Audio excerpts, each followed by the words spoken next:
आप सभी का स्वागत है। आज हम पढ़ने जा रहे हैं टेंस। इंग्लिश ग्रामर में यह सबसे इम्पोर्टेंट टॉपिक्स में से एक है और बहुत सारे लोग टेंस में आके कंफ्यूज हो जाते हैं।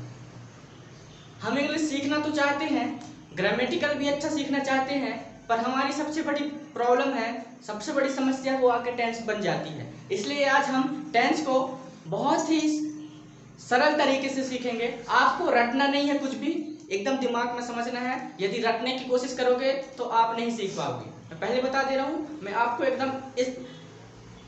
आपको बहुत ही बेसिक तरीके से बताऊंगा, एकदम लॉजिक के हिसाब से, कॉन्सेप्ट के हिसाब से। तो आप कॉन्सेप्ट को सीखना है और आप आसानी से टेंस को सीखेंगे। तो सबसे पहले तो हम देखते हैं टेंस। टेंस जिसको हम हिंदी में कहते हैं, आपने इसको जानते होंगे, इसको हम बोलते हैं काल। और इसका यदि टेंस का हम और एक सरल मीनिंग देखें तो टेंस का मतलब होता है टाइम, यानी कि समय। अब आप ये सोचिए कि समय से हमको क्या पता चलता है।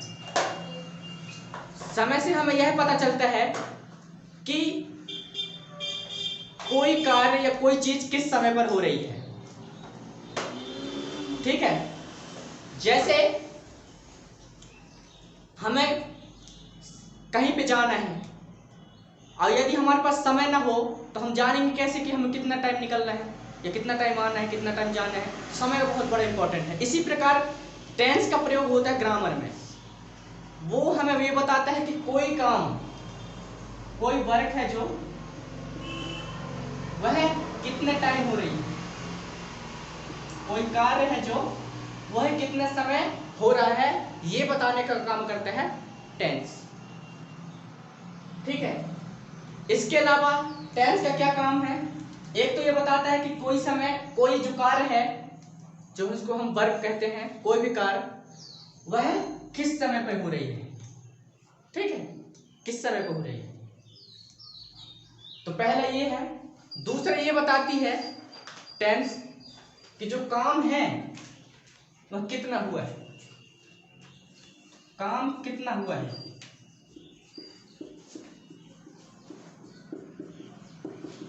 मतलब कैसे कि काम चल रहा है, कि काम खत्म हो गया है, कि काम स्टार्ट ही नहीं हुआ है, कि काम खत्म होके फिर दोबारा चल रहा है। ये पूरा बताता है टेंस।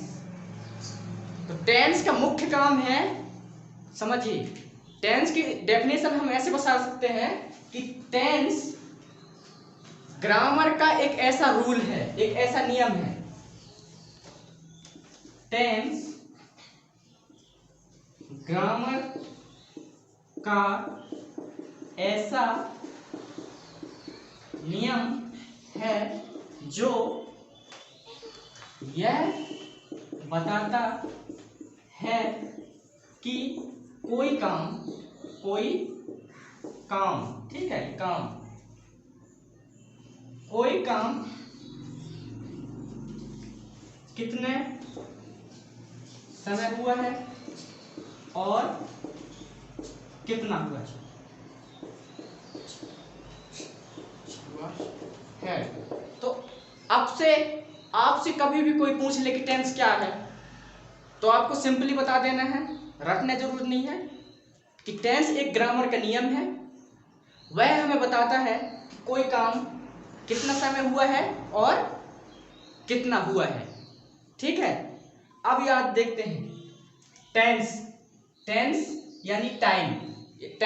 टेंस कहेंगे तो सीधे आप समझ जाना समय को बोला जा रहा है। ठीक है, तो टेंस कितने प्रकार के होते हैं, टाइम कितने प्रकार का होता है, ध्यान से देखिए, समझिए। आप खुद सोचिए कि समय कितने प्रकार का होता है। तो समय होता है 3 प्रकार से। ठीक है, एक समय होता है, इसको मैं अब साफ कर दे रहा हूं, आप समझ गए होंगे। देखिए, समय होता है वह 3 प्रकार का होता है। टाइम है हमारा, वह 3 प्रकार का होता है। एक समय जो चल रहा होता है, ठीक है, अभी जो हम कर रहे हैं, जैसे हम अभी आप वीडियो देख रहे हैं और मैं लिख रहा हूं, मैं बोल रहा हूं, तो ये समय चल रहा है, अभी क्या है ये, इसको बोलते हैं हम वर्तमान। जो भी चल रहा है वो सीधी सी बात वर्तमान है भाई, इसको हम इंग्लिश में बोलते हैं प्रेजेंट। एक समय होता है जो बीत गया, बीत गया मतलब बात गई, जो बीत गई वो बात गई, तो वो हो गया भूतकाल। ये वाला वर्तमान काल, ये भूतकाल। भूतकाल को हम इंग्लिश में बोलते हैं पास्ट टेंस। और एक होता है जो समय आएगा, आने वाला समय, तो उसको हम बोलते हैं भविष्य काल, यानी कि फ्यूचर टेंस। ठीक है, अब मान लीजिए यह आज हम टेंस का इंट्रोडक्शन वीडियो है, ठीक है। तो अभी टेंस क्या है उसका हम सिर्फ एक स्ट्रक्चर देख रहे हैं, हर उसके बाद हम डिटेल वीडियो में समझेंगे कि इसके छोटे छोटे नियम क्या है, एकदम बारीकी से एडवांस लेवल पे पढ़ेंगे, हम बेसिक से एडवांस की तरफ बढ़ेंगे। लेकिन शुरुआत में आपको अभी जितना बताया जा रहा है उसको आपको दिमाग में बैठाना है, रटने की कोशिश नहीं करना। समय कितने प्रकार से हुआ, एक तो समय जो चल रहा है अभी, एक जो भूतकाल है, जैसे कि आज मंडे है, कल क्या था, संडे था, तो वो संडे तो बीत गया है ना, तो वो भूतकाल। आप आज से 10 साल बाद, आज से 10 साल पहले जन्म लिए थे, तो वो समय बीत गई है ना, जो भी पहले हो चुका है। ठीक है, आप पहले 5वीं क्लास में थे, अब आप 10वीं क्लास में आ गए हैं, या फिर आप पहले 10वीं क्लास में थे, अब आके कॉलेज में हो गए हैं। यदि आप कॉलेज में हैं, कॉलेज में थे पहले, अब अभी आप जॉब में है, तो ये आपका समय बीत गया है। तो जो समय बीत गया है वो भूतकाल के अंतर्गत में आता है। और भविष्य काल कि आगे चल के आप क्या करेंगे, जैसे कि अभी हम पढ़ाई कर रहे हैं, आगे हम पढ़ाई क्यों कर रहे हैं, क्योंकि हमें आगे जाके पेपर देना है, पास करना है और कुछ सीखना है, इसलिए हम पढ़ाई कर रहे हैं। तो पढ़ाई कर रहे हैं क्योंकि हमें पेपर देना है, तो वो परीक्षा देनी है और उसको पास भी करनी है, तो वो सब हमारे भविष्य काल में आ जाएंगे। अब टाइम को तो हमने 3 भागों में बांट दिया। अब मैंने आपको क्या बताया था, काम है जो टेंस का काम सिर्फ समय बताना नहीं होता, वो यह भी बताता है कि कोई काम कितना समय हुआ है। तो अब हम समय को भी बांटेंगे, समय जो काम है हमारा वह कितने कितने प्रकार से होता है। एक काम होता है हमारा जो हमको पता ही नहीं होता कि काम चल रहा है नहीं चल रहा है, क्या है क्या नहीं, ठीक है, तो वो वाला काम हो गया, उसको हम बोलते हैं इंडेफिनिट। तो पहला काम क्या रहता है, इंडेफिनिट, मतलब हिंदी में देखिए इसको,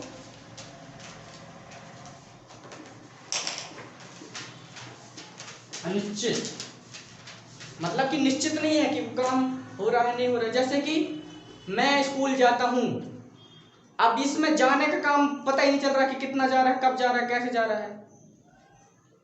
आई गो टू स्कूल है ना, तो ये अनिश्चित काल में आता है ना। इसके बाद दूसरा होता है एक काम जो निश्चित नहीं होता, इंडेफिनिट, ठीक है, इसको इंडेफिनिट को हम सिंपल भी कहते हैं। दूसरा होता है कंटिन्यूअस,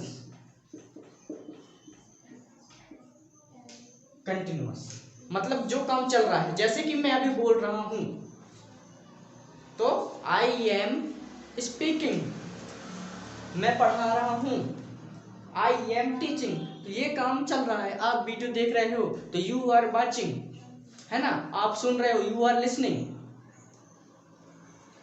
आप समझ रहे हो तो यू आर अंडरस्टैंडिंग। तो ये जो काम अभी चल रहा है, चिड़िया उड़ रही है ना, तो ये सभी काम कंटिन्यूअस टेंस में आते हैं।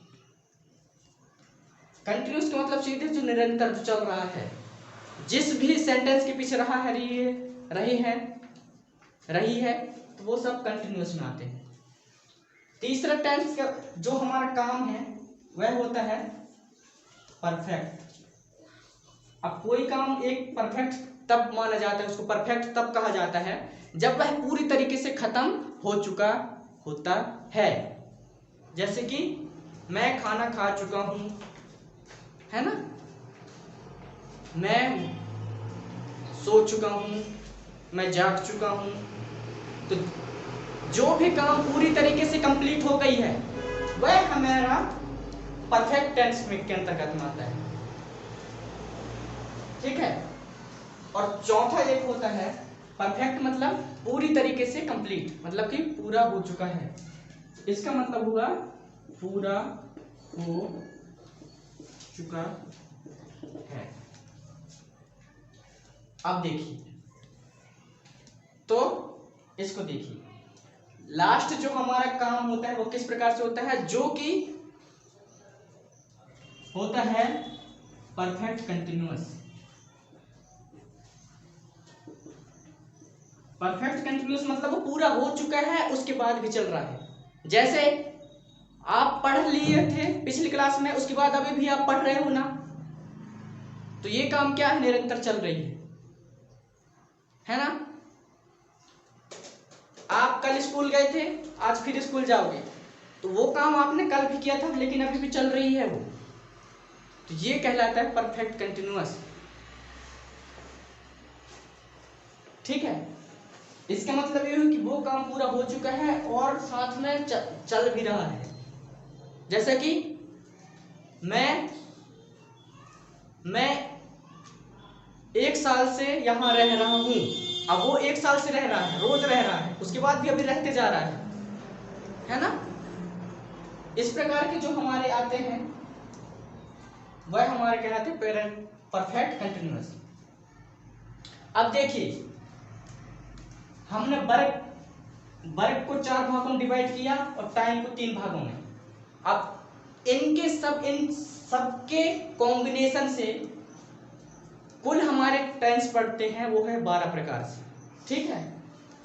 जैसे इसके साथ में ये बनेगा present indefinite, present continuous, present perfect और प्रेजेंट परफेक्ट कंटिन्यूअस। 4 ये हो गए प्रेजेंट के। इसके अलावा प्रेजेंट के और कोई टाइप नहीं मिलेगा आपको, बस ये 4 को लर्न करना है। भूतकाल के देखते हैं, पास्ट के, ये है भूतकाल, है ना, past indefinite, past continuous, past perfect और पास्ट परफेक्ट कंटिन्यूअस। भविष्य काल के देखिए, future tense, future indefinite, future continuous, future perfect and future perfect continuous. आप इनको ऐसे भी कह सकते हो, indefinite present tense, continuous present tense, या फिर परफेक्ट प्रेजेंट टेंस, या आगे लगा सकते हो या फिर पीछे भी लगा सकते हो ना। ज्यादातर इंडेफिनिट प्रेजेंट टेंस कहते हैं, इसको पहले लगाते हैं और लास्ट में प्रेजेंट को लगा देंगे। Indefinite present tense, continuous present tense, perfect present tense, है ना, परफेक्ट कंटिन्यूअस प्रेजेंट टेंस। इस प्रकार से हमारा पास्ट का होगा और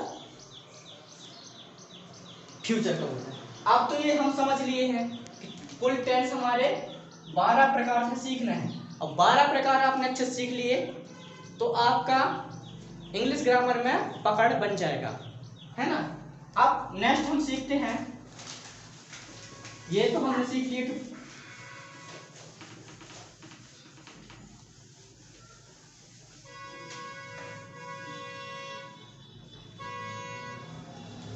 अब हम ये देखेंगे कि हम टेंस को कैसे पहचानेंगे। ये भी पता होना चाहिए कि टेंस को कैसे पहचानना है। टेंस पहचानना, यदि कहीं पे टेंस लिखा हुआ है तो हम उसको कैसे पहचानेंगे, ये भी एक बहुत इंपॉर्टेंट टॉपिक है। इसमें सबसे पहले आपको याद रखना है, टेंस को पहचानने के लिए सबसे ज्यादा जो हमको हेल्प करता है वो होता है हेल्पिंग वर्ब। हेल्पिंग वर्ब हमारा सबसे ज्यादा हेल्प करता है किसको पहचानने में, टेंस को। जैसे कि देखिए, आई एम अ स्टूडेंट, मैं एक छात्र हूं, है ना। आई वाज अ स्टूडेंट, मैं एक विद्यार्थी था, मैं एक छात्र था। I will be a student. अब यहां पे देखिए, एक में लगा है एम, एक में लगा है वाज, एक में लगा है विल बी। ये कह रहा है कि मैं एक विद्यार्थी था, मैं एक विद्यार्थी था, सॉरी, मैं एक विद्यार्थी हूं। ये कह रहा है कि मैं एक विद्यार्थी था। अब ये कह रहा है आई विल बी स्टूडेंट, मैं एक विद्यार्थी होऊंगा।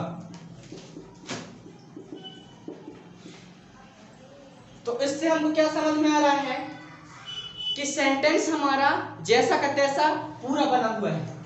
देखिए, आई इसमें भी लगा हुआ है, इसमें भी आई लगा है, इसमें भी आई लगा हुआ है। आई स्टूडेंट और आई स्टूडेंट इन तीनों में लगा हुआ है। लेकिन ऐसी कौन सी चीज है जो इसको हूं कर दे रहा है, इसको था कर दे रहा है, इसको होऊंगा कर दे रहा है? वो कर रहा है ये, इसमें एम कर रहा है, इसमें वाज कर रहा है, इसमें विल भी कर रहा है। इसका मतलब है कि हेल्पिंग वर्ब का हमारे टेंस में बहुत बड़ा इंपॉर्टेंट है। वह हमें बताता है कि कौन चीज कब हुआ था, है ना। तो हेल्पिंग वर्ब को पहचानना भी बहुत हमें इंपॉर्टेंट है। हेल्पिंग वर्ब जिसको हम हिंदी में सहायक क्रिया कहते हैं, यह हमें हेल्प करता है टेंस को पहचानने में। तो इसके लिए हमको सिंपल मैं बता दे रहा हूं कि कौन सा हेल्पिंग वर्ब कब यूज किया जाता है। तो देखिए,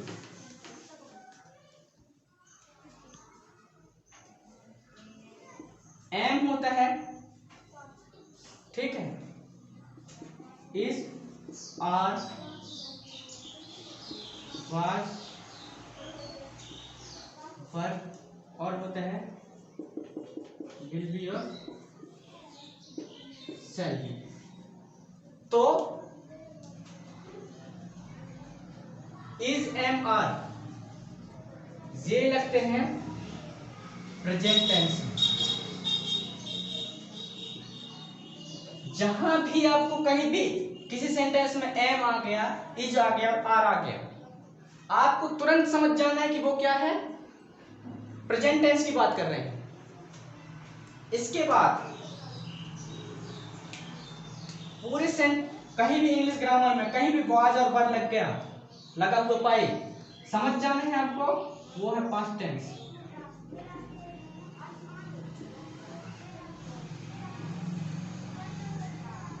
और विल भी और शैल भी लग गया तो इसका मतलब है वो है फ्यूचर टेंस।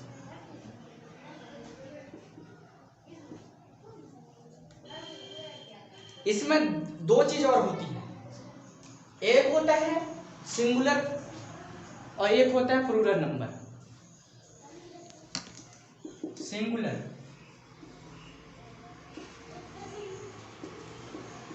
और एक होता है प्लूरल नंबर। सिंगुलर नंबर मतलब होता है एक वचन, एक वचन, और प्लूरल मतलब होता है बहुवचन। यदि कोई हमारा जो सब्जेक्ट है करता है वह एक है, तो वहां पे जो हमारा हेल्पिंग वर्ब है वह सिंगुलर वर्ब लगेगा। और यदि प्लूरल है हमारा सब्जेक्ट, तो हमारा जो हेल्पिंग वर्ब है वो प्लूरल लगेगा। तो एम होता है, एम हमेशा ये सिंगुलर के लिए आता है, आई के लिए आता है। एम हमेशा आई के साथ यूज होता है। और इज होता है, इज होता है सिंगुलर के लिए, तो आर होता है प्लूरल के लिए। तो जैसे हम कहेंगे, जैसे कि रमेश एक लड़का है, तो रमेश इज अ बॉय। और जैसे हम कहेंगे रमेश और सुरेश लड़के हैं, तो यहाँ पे क्या हो गया, वो प्लूरल हो गए। दो नंबर पे क्या कहेंगे हम, Ramesh and Suresh are boys. Perfect past tense के देखेंगे, वाज जो लगता है वो सिंगुलर के साथ लगता है, और जो ये हमारा वर है ये हमारा प्लूरल के साथ लगता है। अब विल बी और शैल बी, शैल बी ज्यादातर आई और भी के साथ लगता है, और विल भी हमेशा बाकी सभी के साथ विल भी लगता है। तो ये हो गया हमारा हेल्पिंग वर्ब को पहचानना और सिंगुलर और प्लूरल। ठीक है।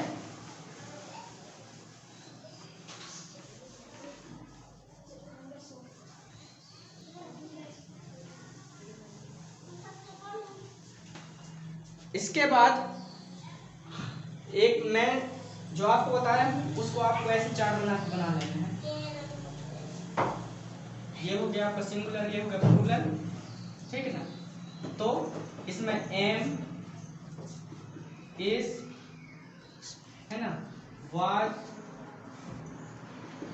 विल बी और शैल बी, ऐसे लिख लेना है। यहाँ पे इसकी जगह पे यहाँ पे प्लूरल में आर आ जाता है, उसमें वाज की जगह में वार आ जाता है और विल बी और शैल बी आ जाता है। यहाँ पे विल बी और शैल बी इसमें सेम रहते हैं और आई के साथ हमेशा एम लगता है। तो ये आपका हेल्पिंग वर्ब का चार्ट हो गया। ठीक है, जिसमें आपके ये हो गए आपके, ठीक है, प्रेजेंट टेंस के लिए मैंने अच्छे चार्ट बना दे रहा हूँ। ये आपके हो गए पास्ट टेंस के लिए और ये हो गए आपके फ्यूचर टेंस के लिए। इन हेल्पिंग वर्ब्स को देखकर हम टेंस को पहचान सकते हैं। अब हम पूरे जो हमारे टेंस के मैंने अभी जो 12 टेंस बताए हैं प्रकार, उनको अच्छे से सीखेंगे। लेकिन आज का क्या है कि यह हमारा सिर्फ इंट्रोडक्शन वीडियो टेंस का इंट्रोडक्शन है, क्योंकि यदि हम पूरा पढ़ेंगे तो वीडियो बहुत ज़्यादा लंबा हो जाएगा, इसलिए हम इसको एक एक करके इसके वीडियो बनाएंगे। तो अगले वीडियो में हम सिंपल प्रेजेंट टेंस से स्टार्ट करेंगे। जितना भी हमारे 12 चार्ट हैं उन एक एक करके उसको पूरा का पूरा स्ट्रक्चर सहित कैसे बनाते हैं, क्या क्या नियम लगते हैं, वो सभी सीखेंगे।